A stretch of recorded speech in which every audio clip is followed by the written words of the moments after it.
This is Claude Code Desktop App, and right now it is running my code, it is able to preview my applications, it is able to manage my terminals, adding plugins, managing my MCPs tools, and also be able to execute multiple tasks running at the same time with different sessions and switch between them, all inside of the Claude Code Desktop App UI.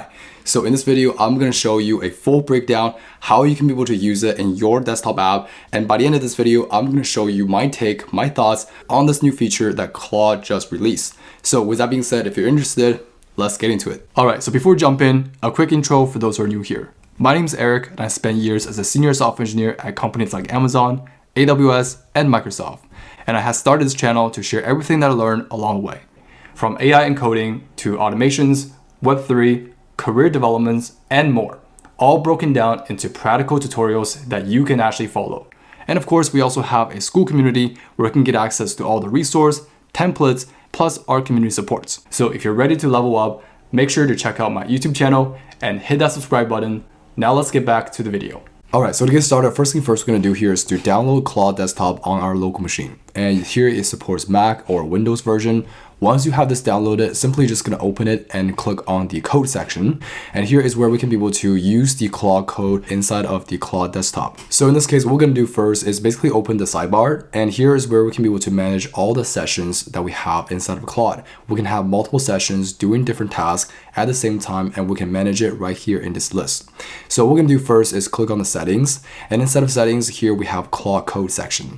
And here inside of the Claude Code Desktop App settings, we have the allow bypass permissions, which is literally the same as like adding the dangerously skip permissions in the Claude terminal. So I have this turned on, basically allow us to bypass all permission checks, let Claude works uninterruptedly or interrupted. So in this case, I'm just gonna go back, and here you can see inside the dropdown, we have the option here for the ask permissions. And what essentially does here is that we basically ask permissions for anything that it does before it make any changes. There's also the auto accept edits, and then there's the plan mode, which will basically plan things before making any changes. And most importantly, just the feature that we turn on is the bypass permission. If you don't have that turned on, you won't have this enabled. Basically, it will accept all permissions and edit things on your behalf. And then below this, there's also the way where you can be able to choose different repositories. So you can see here that I have already selected, but simply just gonna click on this and you can be able to choose any repositories, for example, like your local folder, or for example, like you're outside of your local folder, maybe like in your GitHub repositories, you can be able to see it inside of here as well. And then you can also be able to change different branches. Simply just gonna click on the main branch, and you can be able to change any branch you want based on this repository right here. There's also the work tree. So basically you can have Claude here to work in an isolated environment where you can be able to have multiple isolated environments, and each environment here working on a particular task, which means that they will be working at the same time and there will not be any conflicts. And after the environment is done, you can be able to have them to merge it to the master branch or your main branch after it's complete. There's also the local. You can be able to develop this in local environment, or you can also be able to use like remote control, right? You can be able to have this in a cloud environment. So those are the options that you have here. Most importantly, there's also the more options where you can see that all the slash commands that you have in your Claude Code terminal sessions, it also shows here as well. For example, you can be able to view all the slash commands and what each of those does inside of the message bubble right here, right? You can also be able to type it. For example, I'm interested in the front-end design. You can see that we have this autocomplete for the front-end design skill. And most importantly, there's also the connectors. You can be able to connect multiple MCPs, like all the MCPs or all the tools that you have that you work with in your Claude Code terminal. You can also bring it over here in the connectors as well. And you can simply just gonna click on the manage connectors and be able to explore all the connectors out there that are available. Simply click on the plus sign right here and browse connectors, and you can be able to browse anything. For example, you can connect it with Gmail MCP, like Google Calendars, Slack, right? All Sentries, which I really find helpful for querying or debugging logs in the prod system.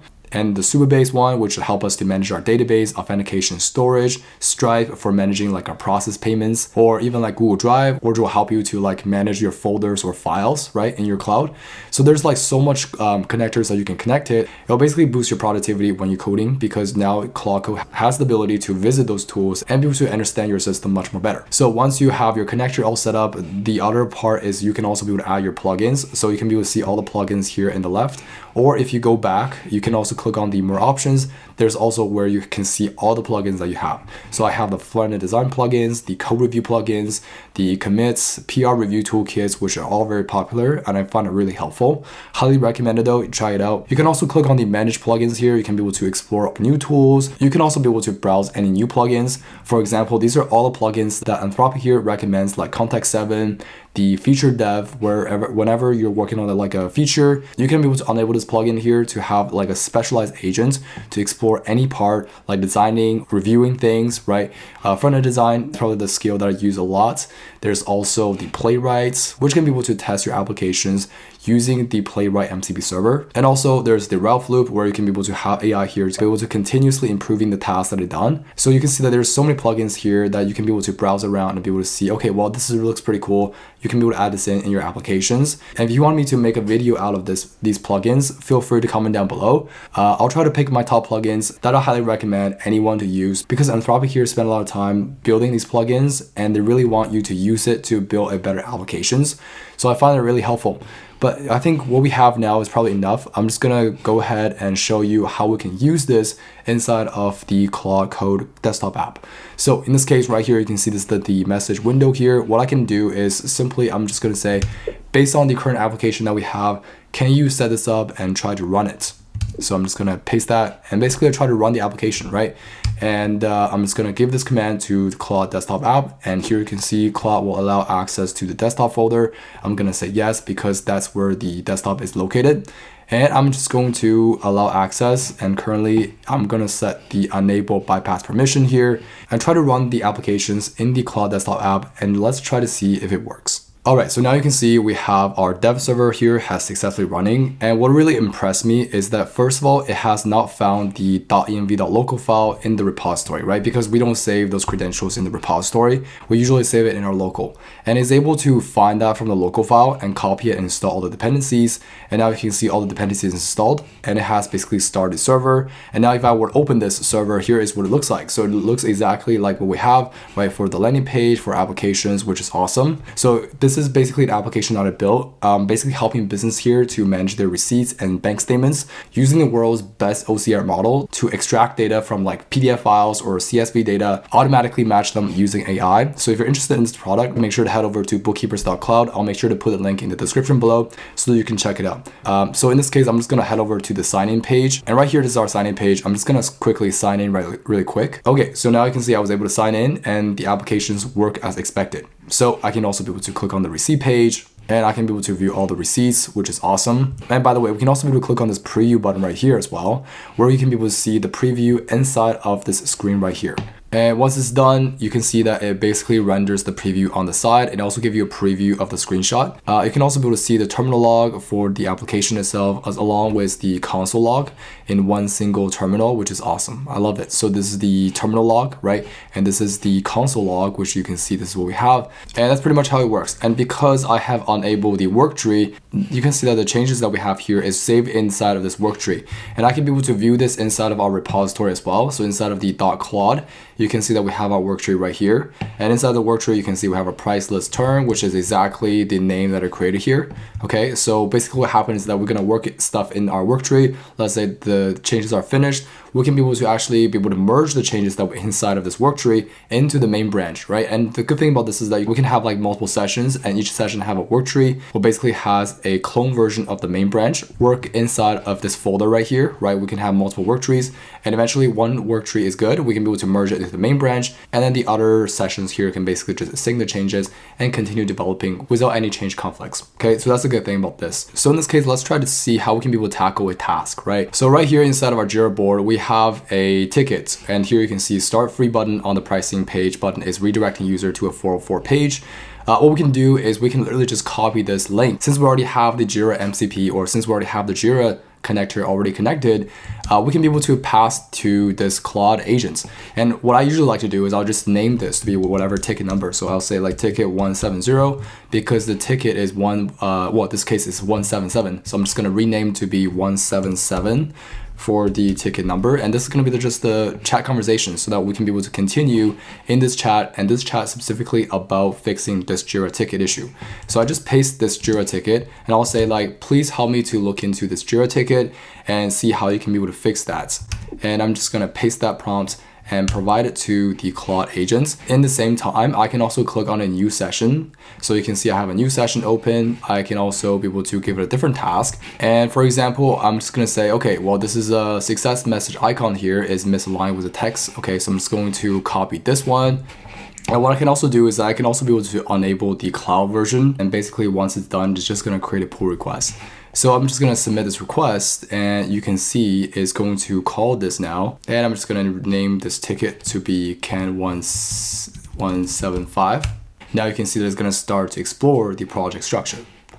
And in the meantime here, I can head over to 117. Okay, so here you can see, let's say here, so the start free button here on the pricing is 404. Let me investigate the pricing page. So now you can see it's gonna investigate the pricing page now. And here it says, I see the issue clearly. Found it navigates to the sign up instead of the right call to action page. So the route doesn't exist. Let me also check the pricing card. Okay, let's scroll down here. Let's take a look at what it does. So here is basically the summary. So the problem is that the start free button here in the call to action on the pricing is linked to the sign up. And this is the finding that it has done. And here I'm just gonna say, and based on what we have now, because the sign up page here is currently behind a feature flag, and I wanted to, in a situation where it basically just redirects to the sign-in page, yes, using a centralized variable is great. And once it redirects to the sign-in page, that will be good for feature flag is turned off. But once the feature flag is turned on, I want to have the ability to actually redirect to the sign up page instead. And that's basically my prompts. And here also, I am going to change it to the plan mode here and have it to plan. And before it's going to do the action. So right here, you can see it's going to explore the feature flag, how the feature flag works, and where the sign up links are used in the applications, and then try to explore that. In the meantime, I'm also going to switch over to the other session, which in this case is 175. And here you can see it cannot find the 175 in the backlog because it's in the cloud, so it doesn't have all the MCP server. So what I can do here is I can basically just start to paste the detailed information. So I can just paste it here. But unfortunately, I cannot be able to paste the image for some reason. But anyways, I'm just gonna click on continue here, and hopefully it's going to work off of this. So let's take a look at that after it's done. But in the meantime here, let's head over to 177. You can see that we're gonna juggle different tasks here, working at the same time. Manage multiple sessions running at the same time here. So right now you can see it creates a plan. So here's the context. So the free start button here is pointing to the sign up, but that page doesn't exist. And the fix needs to be feature flag aware, right? So it should link to the sign in page when the sign up is disabled, and also when the sign up page unable again as well. Okay, so here's the current state. So we have our components, right? So these are the components. These are the existing infrastructures. And here you can see this is the terminal wireframe for the approach. So is sign up enabled? Okay, it's true or false. If it's true, we're gonna navigate to the sign up. All right, and then if it's false, okay, we're just gonna navigate to the sign in page.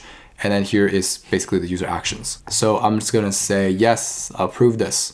And it's gonna start to do the execution now. Okay, so eventually here you can see we have everything is finished, and we can be able to scroll down to the pricing page. Let's try to check here. So I'm just gonna click on get started. Okay, so it's gonna navigate me to the sign in page, which is good because we have the feature is turned off right now. Okay, so pretty much you can see I can verify that the changes applied, and I can be able to commit the changes, push it to the main branch, and stuff like this, right?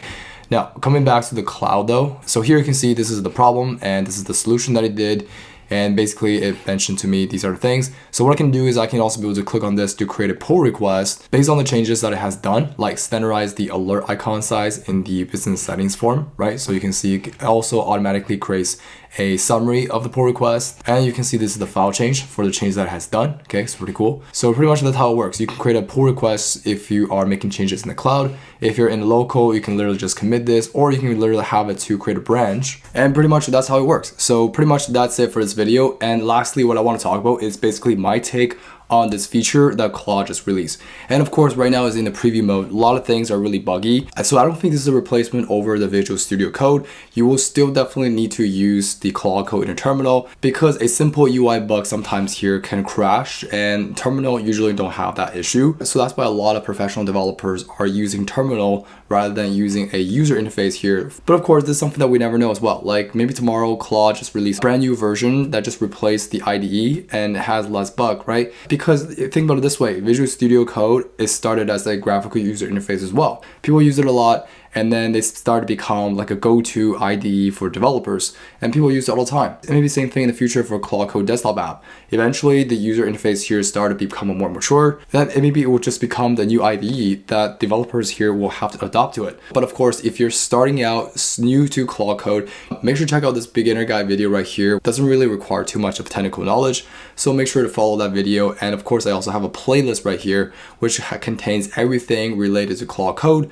And of course, if you're looking to learn more about Claude Code, make sure to subscribe to this channel. In the next coming videos, I'm going to show you my tips and tricks on how you can be able to onboard Claude Code much more faster in a much more efficient way. So pretty much that's it for this video. And if you do find this video, please make sure to like this video, consider subscribing for more content like this. But with that being said, I'll see you in the next video.